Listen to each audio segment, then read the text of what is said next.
Hey friends, welcome back to the channel with more My Hero Academia. This is Season 2, Episode 9, and today we have Deku versus Todoroki. I can't wait to see how this plays out. I think Deku's going to be pushed to the brink, and with how good last week's episode was with Uraraka and Bakugo, I can't wait to see the spectacle of this one. Deku he was holding his finger up at the end of the last episode, so he's ready to blast some ice.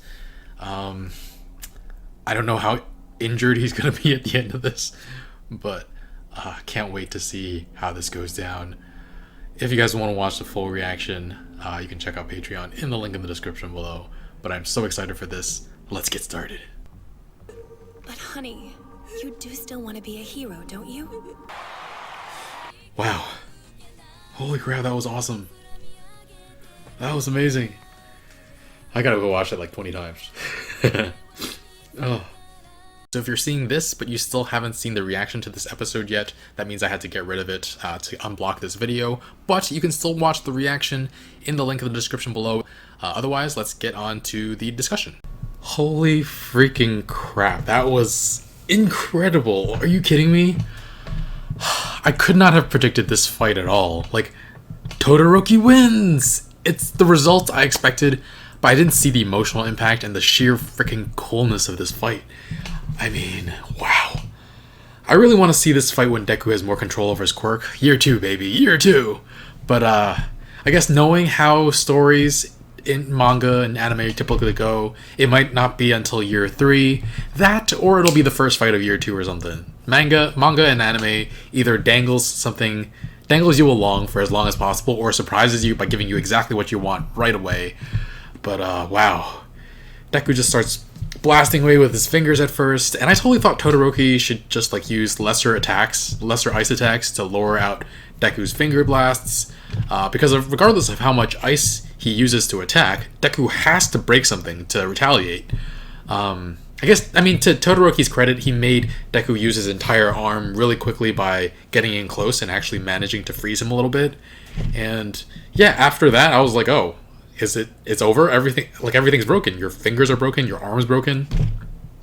Can you flick your toes somehow? I don't know, but no, Deku, I didn't think we'd see him resort to the ridiculous tactics that he did this episode. And I mean, Todoroki kept creating ice behind him to stop himself from being pushed out of bounds, which is a great little trick, but Deku was spending his time just observing, analyzing, saw that Todoroki was actually freezing up a little from using his quirk so much. The fact that his fire quirk is meant to balance that out is just such a perfect blend of quirks, and wow. But Todoroki still thinks the match is over with all of Deku's fingers broken, and I thought so too. About to seize the win with one more ice attack when Deku just fires off another freaking attack with his already broken finger. Oh my god. I'm getting emotional just thinking about this now. And, the color of his finger changed even more. It got this ridiculously dark purple color, which, that's not what you want. It's disgusting, and I can't imagine what it would look like on a actual human, non-animated hand. But yeah, he freaking goads Todoroki on, saying he hasn't put a single scratch on him. Our boy is insane. And I don't use that word lightly. I try not to say, oh, that's crazy, or oh, that's insane, because of, it can be offensive. But no, I think Deku has literally lost his marbles. I think he is literally insane. Holy crap.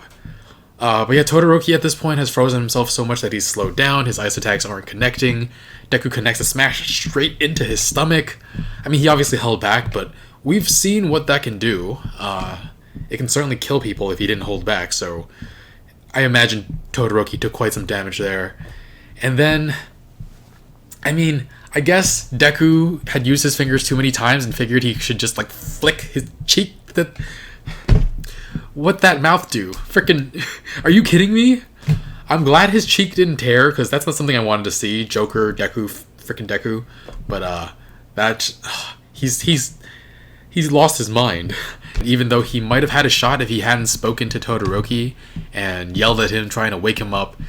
That's what he did. That's what makes him so so good. He's gonna make a great hero because he always puts people first. And I mean, telling Todoroki he doesn't have the right to treat this fight in this tournament like it's beneath him. Everyone is going all out, and he's there trying to hold back, trying to prove he can do it with just half his power. Forcing Todoroki to have some flashbacks about his mother and how he went to her, telling her he didn't want to be like his father. This boy has been through so much trauma. And I was thinking that this was like a Zuko situation with the eye, given that his father's quirk is extreme fire, but it was actually his mother who threw boiling water on his face. It's heartbreaking. I mean, that's rough, buddy. And I don't know how much. I mean, it's the situation she was in. I don't know how much I can blame her. I definitely blame the father, but at the same time, she is the one who threw. It's hard to say, and I don't know enough to be able to assign blame. I don't think it's important to assign blame. I think it's important for all of them to heal somehow, go to therapy. But yeah, Todoroki Shoto wants to reject his father and his father's quirk, but it's your quirk, not his. Stunned Todoroki into one last flashback where he's with his mother watching All Might on TV. All Might and his mother encouraging him to use his quirk for himself, and that telling him he's not beholden to his lineage, and that woke him up. It's awesome how much All Might has influenced an entire generation, possibly multiple generations, just inspired them so much. Freaking love him. But that led to this might have been one of the most coolest moments in anime I've ever seen. Firstly, the steam coming out of Todoroki's eyes until it just burns, and he declares that he wants to be a hero, and more than anything, that's his biggest motivator now. Even more than casting his father aside, he finds his resolve, which is awesome. He made that face. He's like, it looked almost evil, but and Deku's smiling too, excited to face off against this. It reminds me of Goku, just happy for a chance to fight and prove himself, because the greater the obstacle, the greater the respect you gain, the bigger step you take forward, which, man.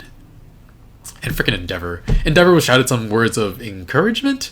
President Mike was like, encouragement? What? Endeavor can shove it, though. But yeah, that look on Deku's face as he's like about to charge in, and he's like charging his legs to use One for All and jump forward. Pretty sure he broke his legs jumping forward as well. And they're about to use their ultimate attacks. Are you kidding me? I'm getting emotional just thinking about it. He was just creating ice and fire here, and Cementos and Midnight had to stop them from killing each other. But yeah, it was Todoroki calling together this song of ice and fire. And Deku, after that huge explosion, gets pushed out of bounds. There was some interference there, but it felt like it just blunted the force equally on both sides, so Deku's loss this time. But oh wow, that was incredible. I rarely cry from things just being so cool and awesome. Normally it's like from emotional moments, which this was emotional too, but that was not the main thing that was making me like really just bawl. But the animation and just everything about it was so top notch.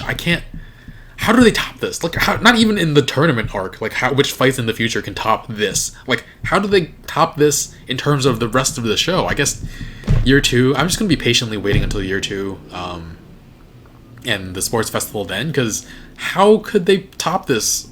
How? I don't. We'll be waiting for a long time, I think, but I can't believe it really. Last episode, I was like, how are they going to top the emotional impact of Bakugo and Uraraka? But then they did this. So maybe they'll just top it in the next episode somehow.